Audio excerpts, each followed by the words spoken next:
Every year, American gardeners spend over $50 billion on soil amendments, fertilizers, and conditioners designed to improve their gardens. Most of them are actually making the soil worse. The products are not the problem.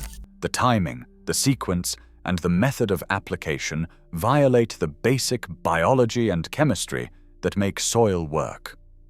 5 specific mistakes, each one backed by university extension research, are destroying garden soil across the country every spring. The agrochemical industry has no incentive to correct them. Every failed amendment is another product sold next season.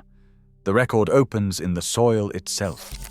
Healthy garden soil is not a container for nutrients. It is a living system. 1 teaspoon contains more microorganisms than there are humans on Earth. Fungal networks extend through the soil matrix for miles. Bacteria mineralize nitrogen on demand in response to root signals. Every time a gardener makes an amending mistake, that system takes damage. Sometimes the damage is temporary. Sometimes it takes years to reverse. University extension services at Minnesota, Iowa State, Oregon State, North Carolina State, Colorado State, and the University of Massachusetts have published detailed documentation of these 5 mistakes. The USDA Agricultural Research Service published long-term studies confirming that improper soil management accelerates organic matter loss and structural collapse faster than no management at all. This is not opinion. It is documented research. The knowledge was never hidden. It was simply drowned out by marketing. Until now. Here are the 5 soil amending mistakes that are destroying your garden. Mistake 1. Amending soil too early in spring. This is the most common mistake and the most damaging because it creates 2 problems simultaneously: compaction and nutrient loss. When you work amendments into soil that is still cold and wet from winter, the physical act of turning or tilling destroys aggregate structure. Wet clay particles smear together under pressure rather than breaking apart. Pore spaces collapse. The result is a compacted layer that restricts root growth, reduces drainage, and suffocates microbial populations. The University of Minnesota Extension confirmed that compaction from a single wet spring tilling event can persist for years in the soil profile. The second problem is nutrient leaching. A peer-reviewed study indexed through NOAA documented that soluble nutrients, particularly nitrogen and phosphorus, leach rapidly from fresh amendments exposed to rain before plant roots are active enough to absorb them. Colorado State University Extension confirmed the mechanism.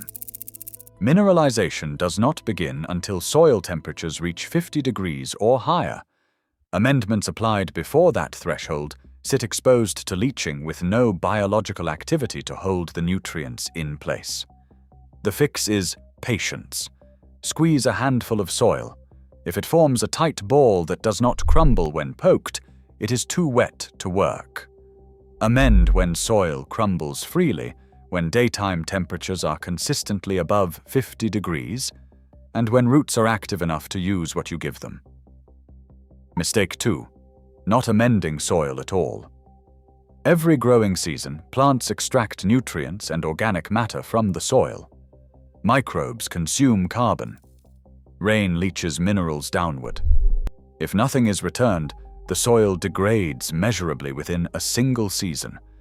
The University of Minnesota Extension documented how continuous cropping without organic inputs causes rapid decline in organic matter, aggregate stability, and biological activity.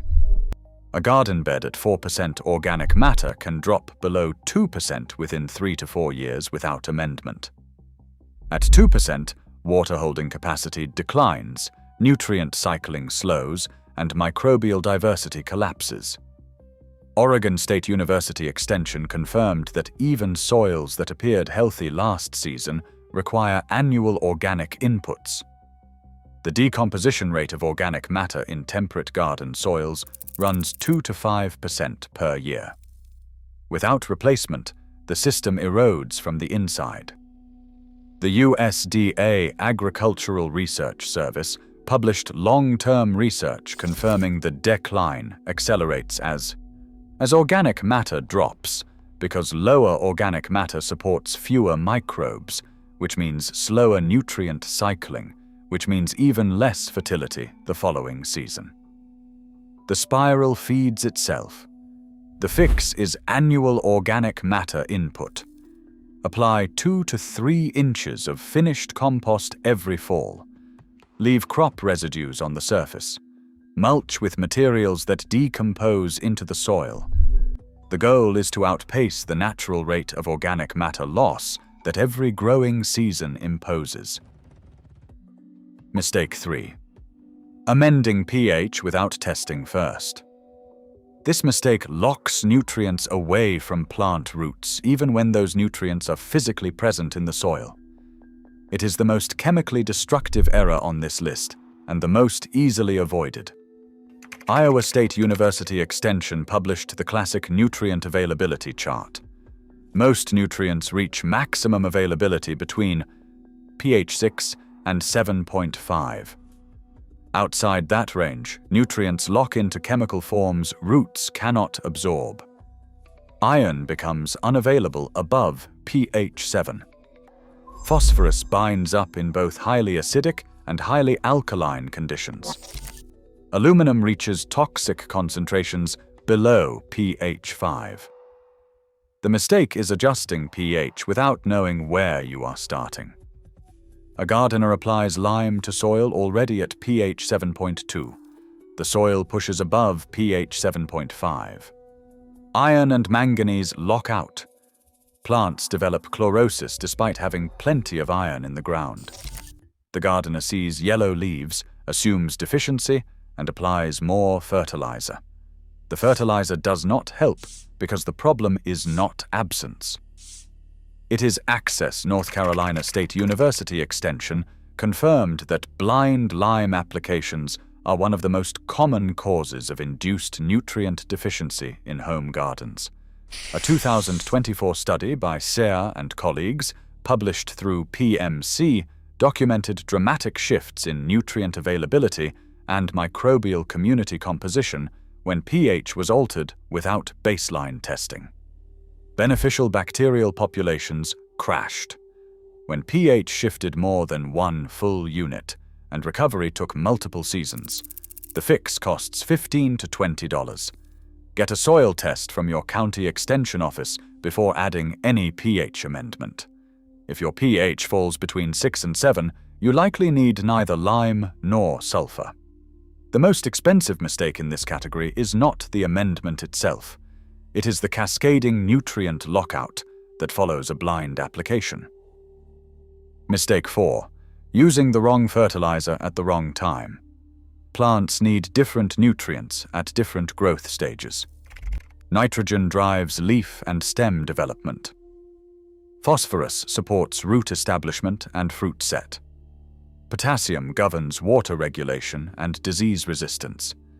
Applying the wrong ratio at the wrong stage wastes money and can actively suppress the growth phase you are trying to support. Oregon State University Extension confirmed that spring applications should emphasize nitrogen for early vegetative growth, while phosphorus and potassium matter most during flowering and fruiting.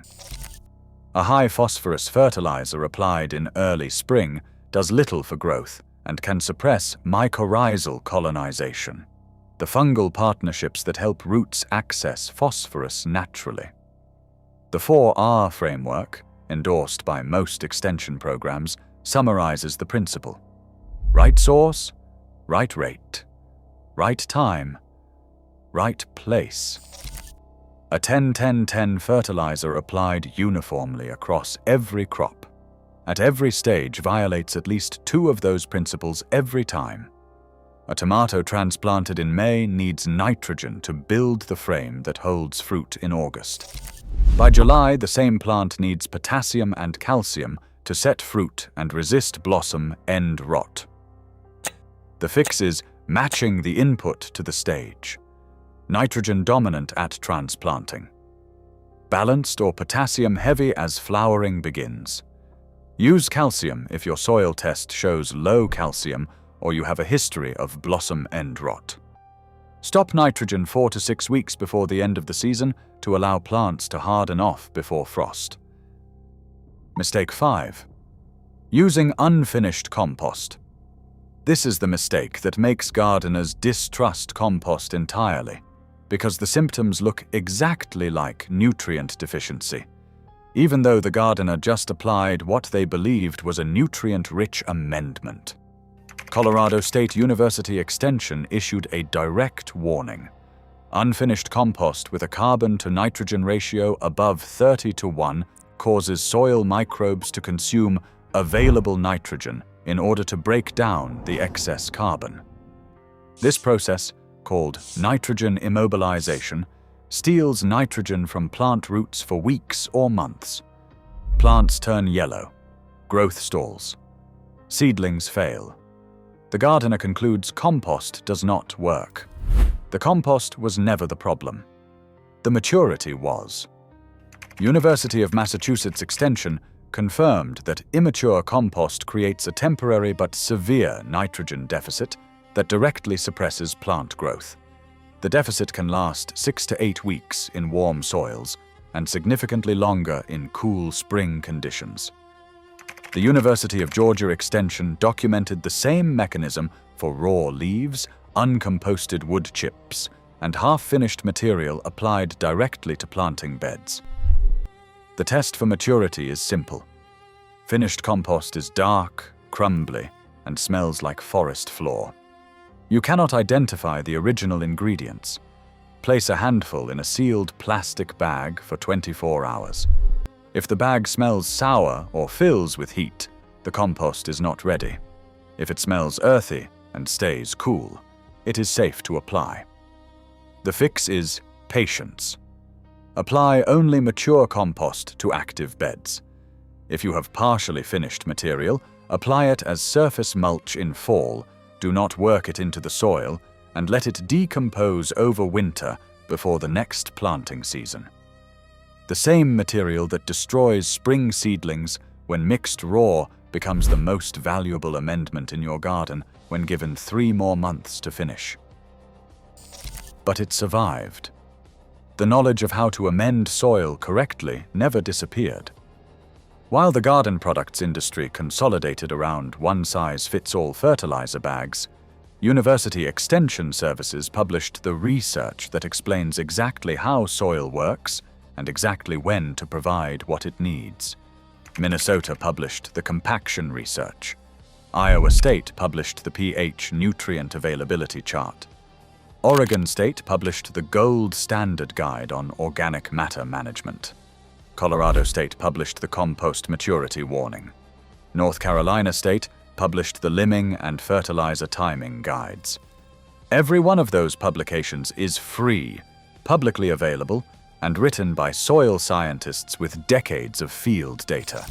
Traditional farmers understood these principles intuitively.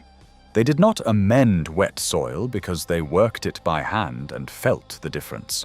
They did not skip organic matter because they watched yields drop the season after they neglected the compost pile.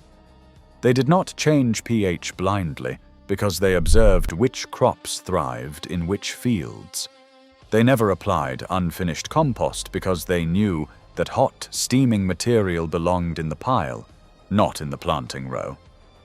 Today, that knowledge is accessible to every gardener with a $15 soil test. Not because the industry taught it, because the extension services documented it, and because home growers tired of declining harvests started asking what they were doing wrong. The silence around these mistakes is breaking. You can fix what they never told you was broken. Start with a soil test. It costs $15 to $20 and tells you your pH, nutrient levels, and organic matter percentage. From that single page of data, you can avoid every mistake on this list. Amend when the soil is ready, not when the calendar says spring. Return organic matter every fall. Never touch pH without a test. Match your fertilizer to the growth stage. And never apply compost that is still cooking. The garden products industry profits from the assumption that more products solve more problems. These 5 corrections begin with the opposite truth, that doing less at the right time, with the right knowledge, produces more than any shelf of garden store bottles ever will. The knowledge was never lost. It was waiting in the extension publications, in the soil test results, in the hands of gardeners who learned to read their soil before reaching for a bag. If this seed was finally freed for you, subscribe to Hank's gardening journey and hit the bell. Every like and every share helps break the silence.